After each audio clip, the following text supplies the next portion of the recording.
유대교회 지도자들과 예수님 사이에 예수님은 누구신가 하는 주제로 치열한 논쟁이 있었습니다.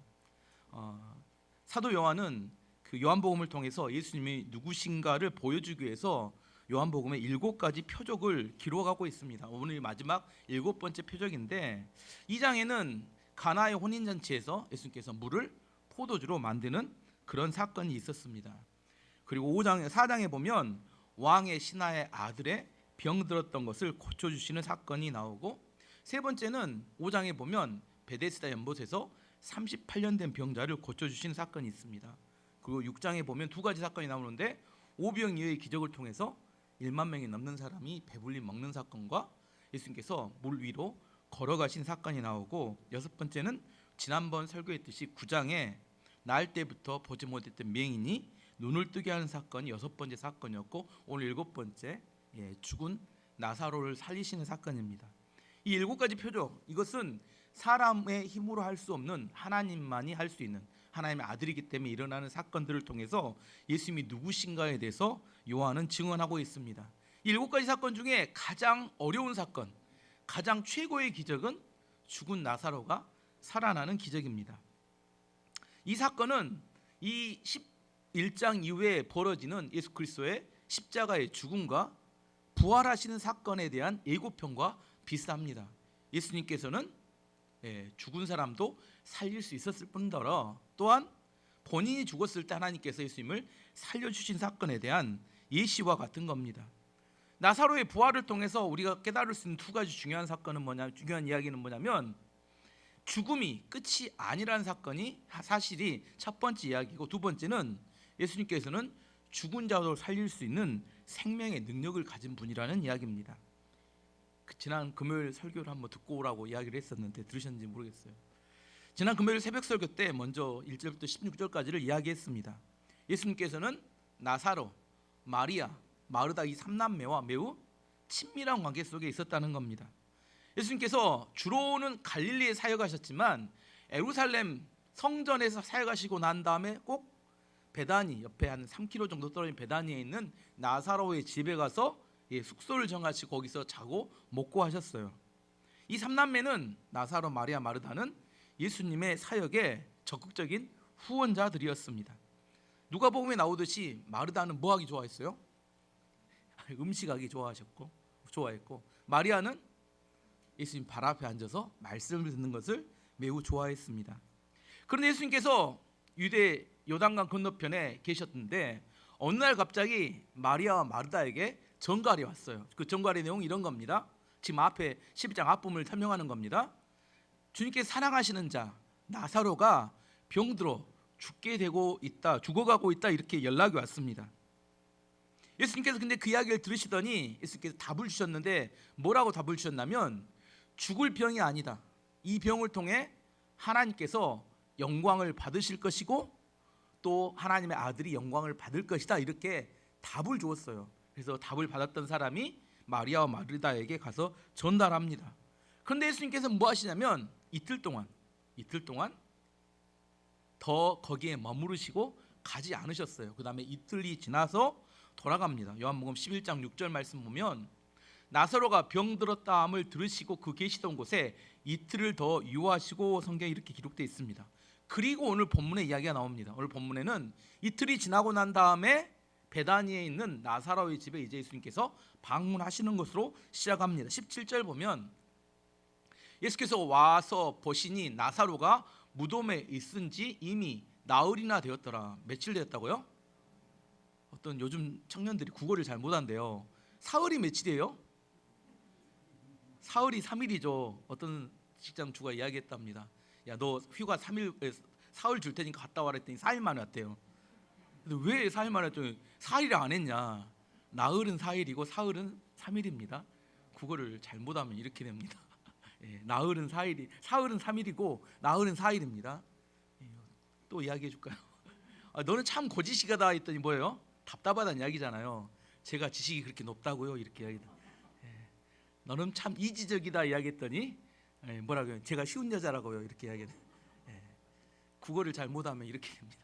어쨌든 중요한 것은 4일, 이 4일이 오늘 중요한 이야기입니다. 근데 이 중요한 게 뭐냐면 예수님은 이틀을 머무셨는데 무덤에 들어간 지는 4일이 됐대요. 이게 안 맞는 이야기 아닌가요? 여러분 잘 생각해 보면 예수님 이틀을 더 머무셨는데 무덤에 들어간 지는 4일이 됐대요. 이야기가 이게 숫자가 잘 안 맞는데 왜 그럴까? 이건 추정을 해보면 이런 겁니다. 그때 당시는 다 걸어서 다녔어요. 그래서 40km 정도 되면 하루에 사람이 1시간에 보통 4km이기 때문에 40km면 10시간이 걸립니다.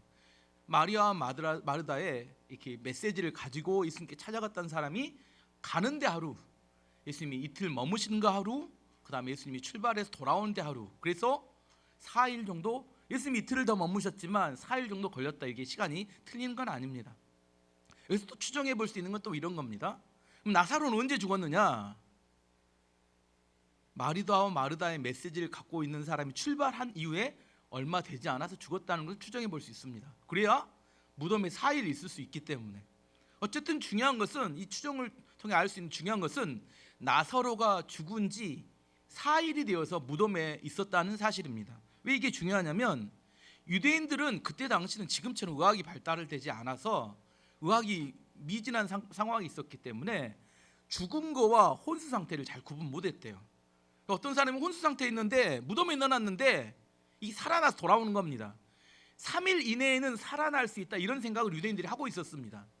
아시겠죠? 그 당시에는 의학이 발달되지 않아서 혼수 상태에 있는 사람을 넣어놨는데 3일 만에 돌아와. 그래서 3일이 지날 때까지는 다 죽었다고 생각하지 않는데 4일째 되는 날은 어떻게 하면 이제 완전한 죽음이다, 더 이상 살아날 수 없다, 이렇게 생각했기 때문에 예수님이 이틀을 더 머무신 겁니다. 그래서 4일째 되는 날 왔다는 것은 이제 이 사람은 더 이상 인간적으로 육체적으로는 살 수 없는 완전한 죽음의 상태에 이르렀다는 사실을 이야기하고 있습니다.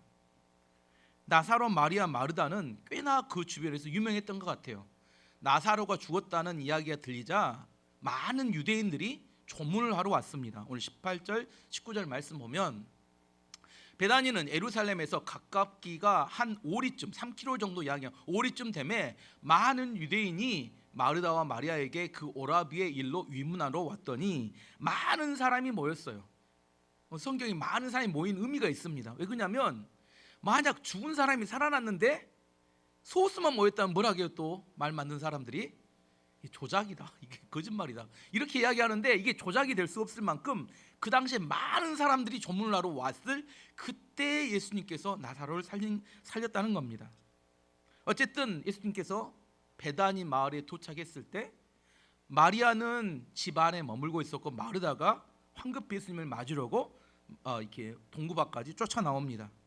근데 마르다가 예수님을 만나자마자 했던 이야기가 약간 서운함이 묻어난 이야기를 이야기합니다. 21절 22절 보면 마르다가 예수님께 여짜오되 주께서 여기 계셨더라면 내 오라버니가 죽지 아니하였겠나이다. 그러나 나는 이제라도 주께서 무엇이든지 하나님께 구하시는 것을 하나님이 주실 줄을 아나이다.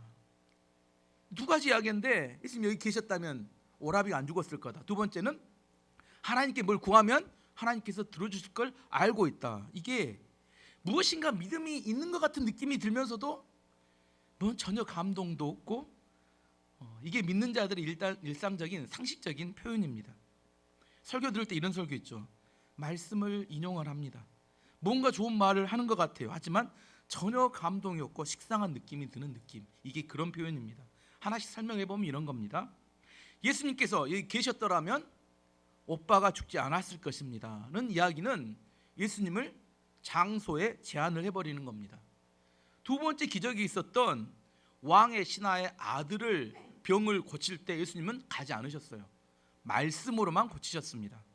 요한복음 4장 49절 50절 보면 신하가 이르되 주여 내 아이가 죽기 전에 내려오소서 예수께서 이르시되 가라 내 아들이 살아있다 하시니 그 사람이 예수께서 하신 말씀을 믿고 가더니 이후에는 고침을 받았다는 겁니다. 예수님이 고치기를 원하셨으면 말씀으로만도 고칠 수 있었지만 장소에 제한을 해버리는 게 마리아의 첫 번째 표현이었고, 또한 예수님께서 죽지 않을 거라고 이야기하셨잖아요.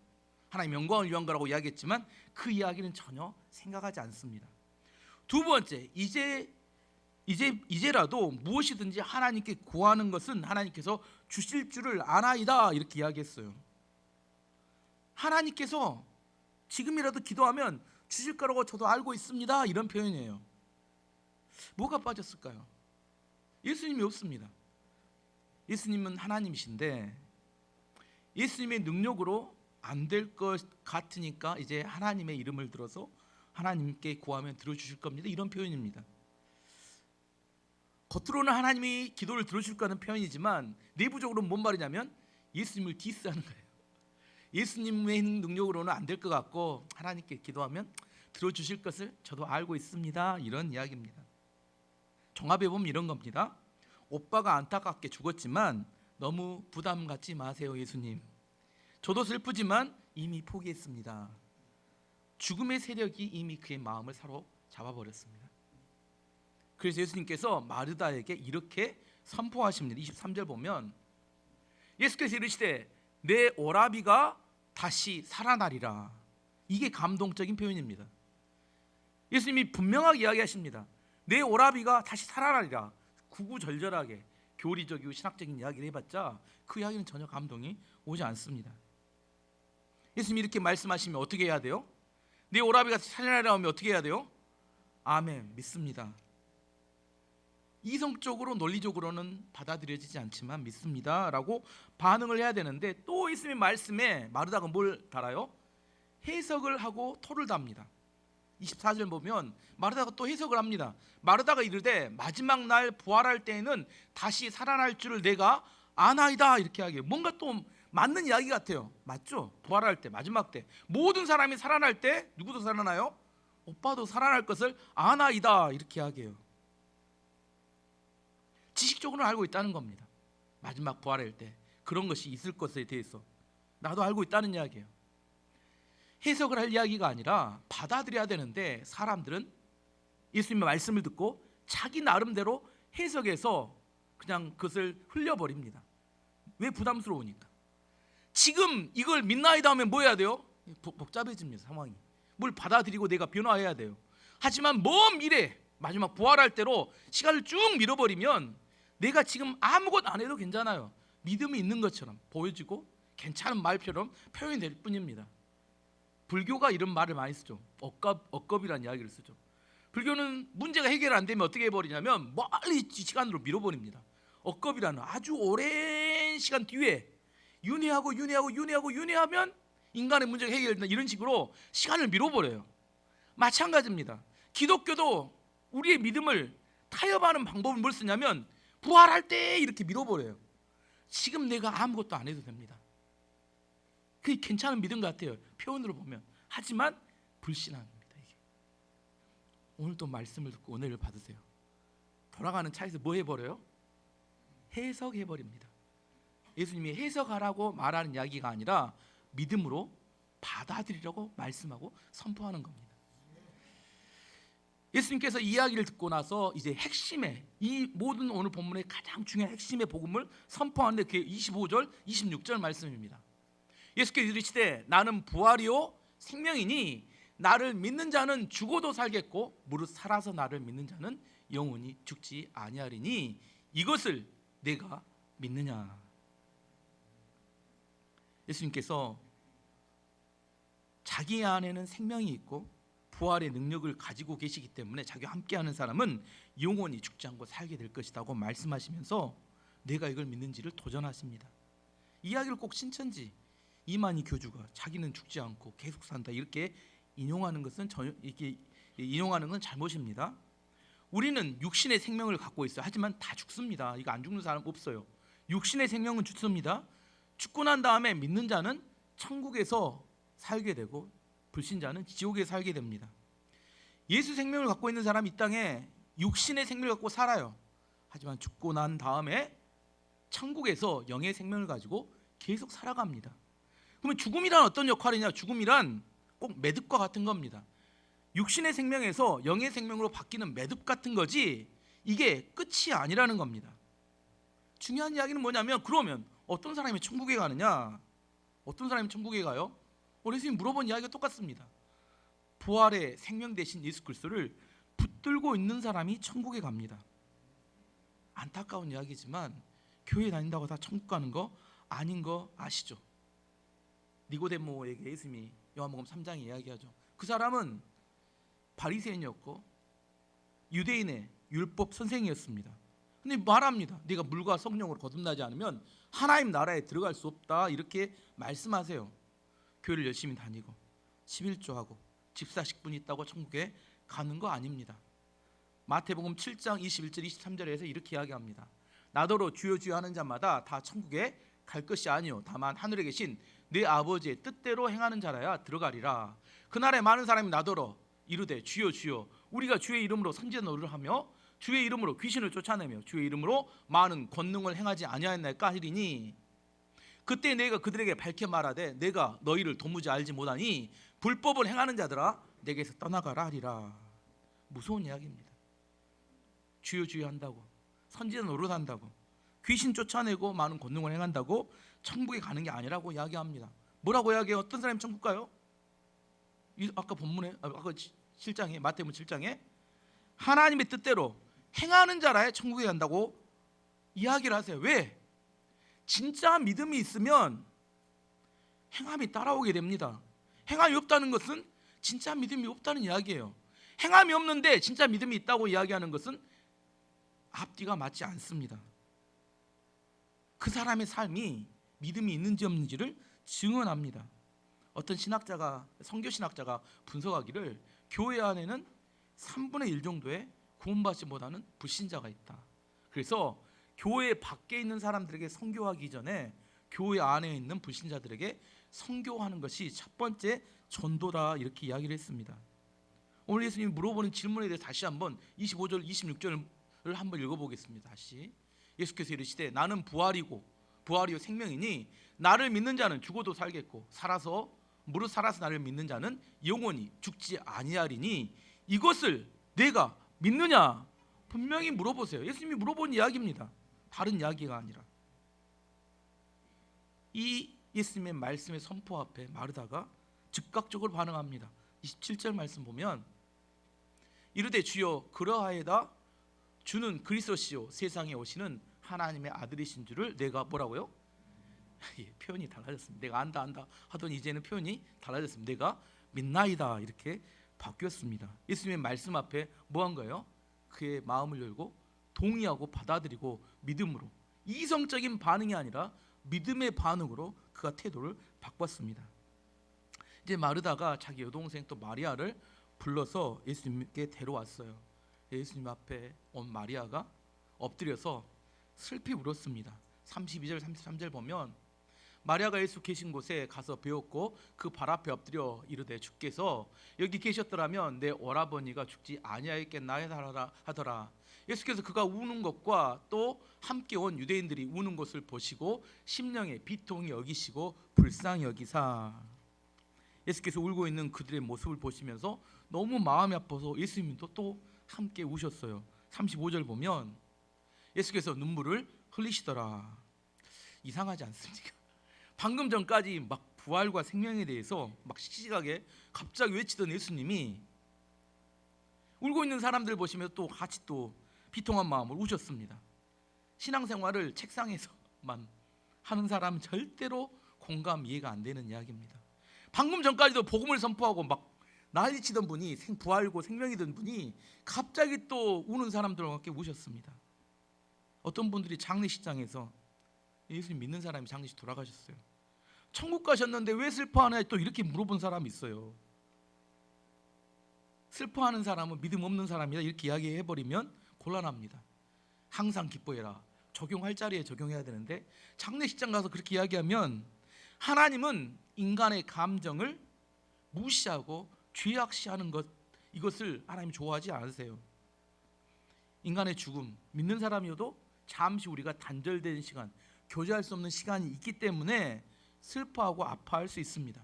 물론 그것이 사망의 권세에 눌려서 우울하게 만들어버리거나 죽고 싶은 마음이 들도록 한다면 이건 문제가 되지만, 그렇지 않다면 슬픔이 믿음 없음으로 정죄받을 내용은 아니라는 겁니다. 왜? 누구도 오셨어요?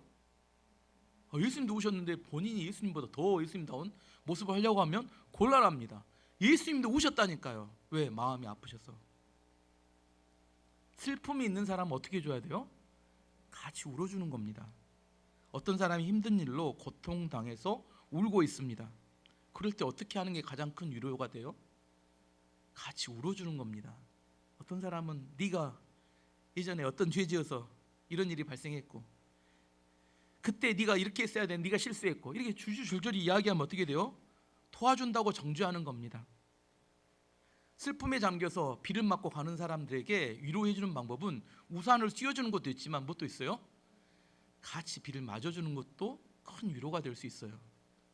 아시겠죠? 예수님이 우셨습니다. 예수님 감정이 있으신 분이었고 그 슬픔에, 죽음의 슬픔에 울고 있는 사람들과 함께 우셨습니다. 그리고 예수님께서 사람들을 데리고 어디로 가세요? 무덤으로 가셨습니다. 그리고 무덤에 있는 사람들과 나사로를 향해서 세 가지 명령을 하십니다. 첫 번째는 무덤을 막고 있는 돌들을 향해서 돌들을 옮겨 놓으라고 명령하셨습니다. 기적이 일어나는 걸 방해하는 돌을 옮겨 놓으라고 말씀하셨습니다.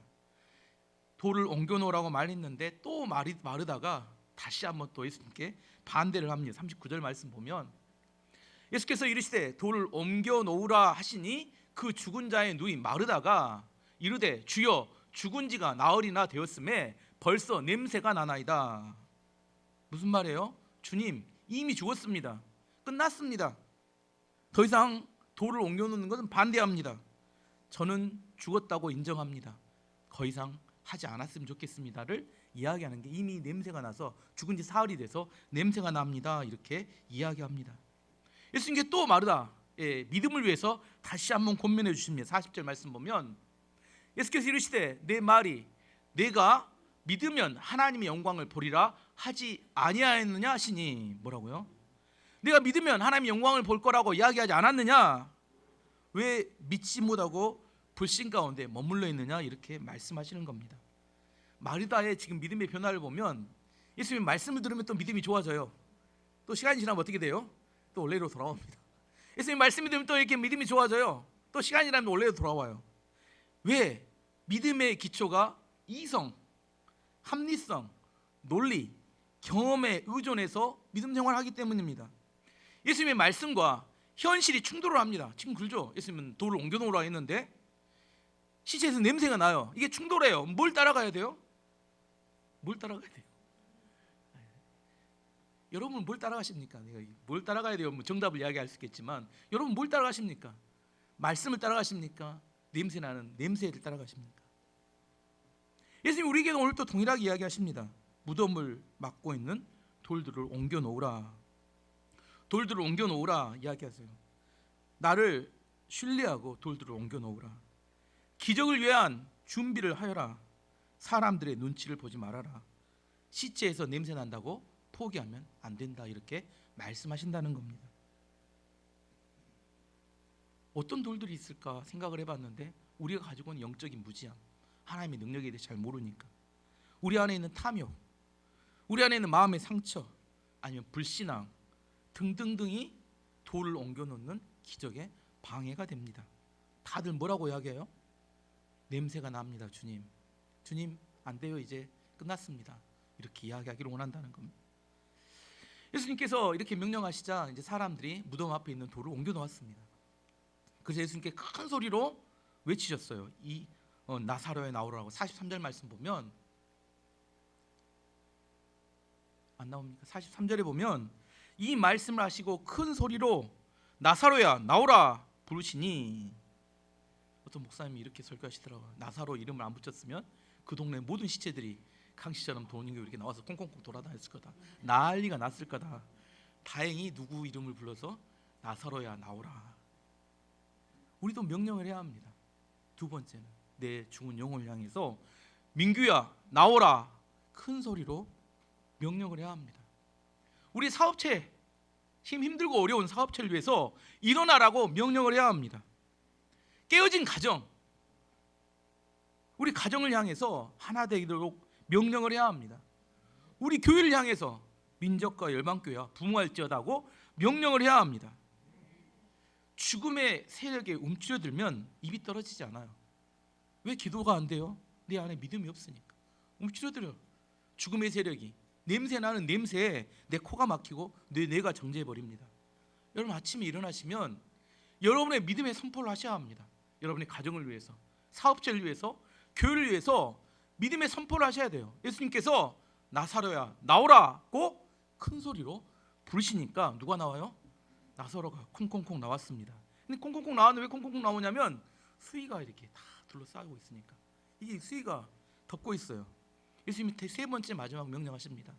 풀어놓아 다니게 하라. 44절 말씀 보면 죽은 자가 수족을 배로 동인 채로 나오더니 그 얼굴은 수건에 쌓였더라. 예수께서 이르시되 풀어놓아 다니게 하라 하시니라.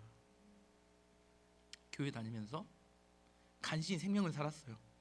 근데 여전히 수의를 입고 돌아다니는 강씨가 많습니다. 자유롭지 않아요. 이게 다 묶여 있어요.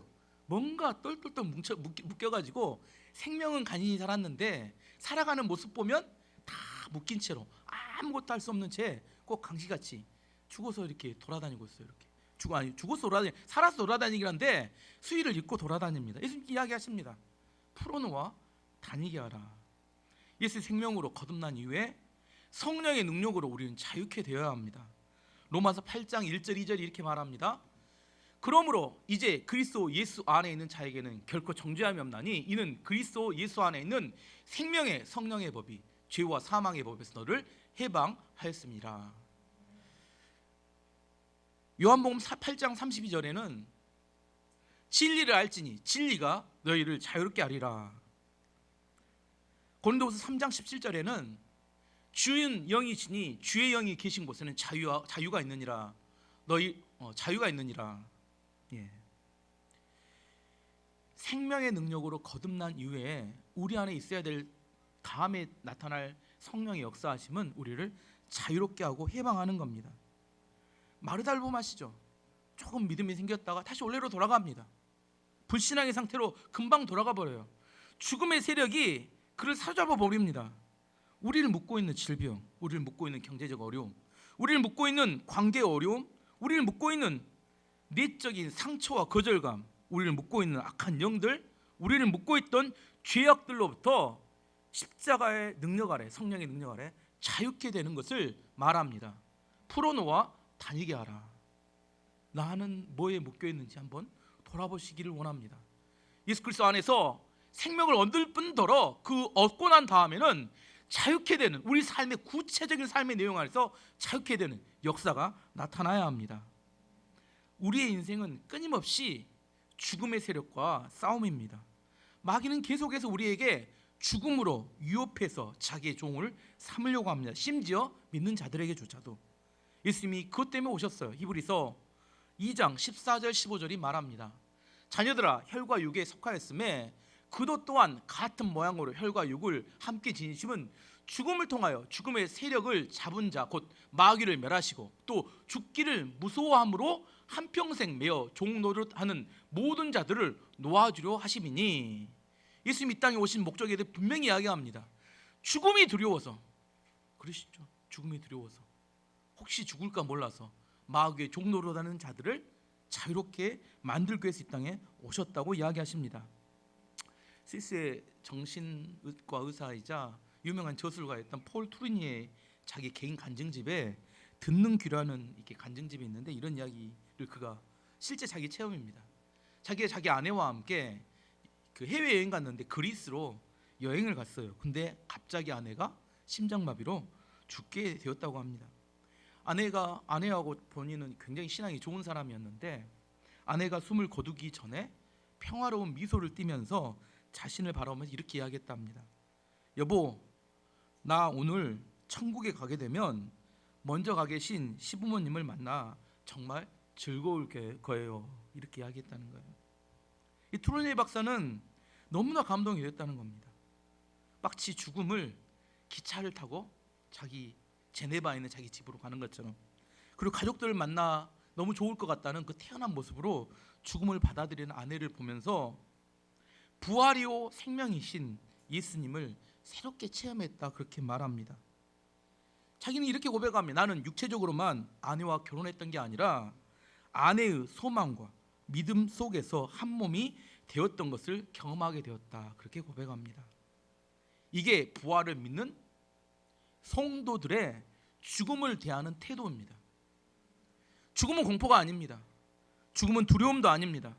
천국으로 가는 한 여정의 과정일 뿐입니다.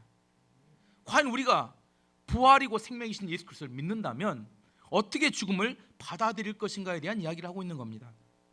사도 바울은 죽음에 대해서 이렇게 고백합니다.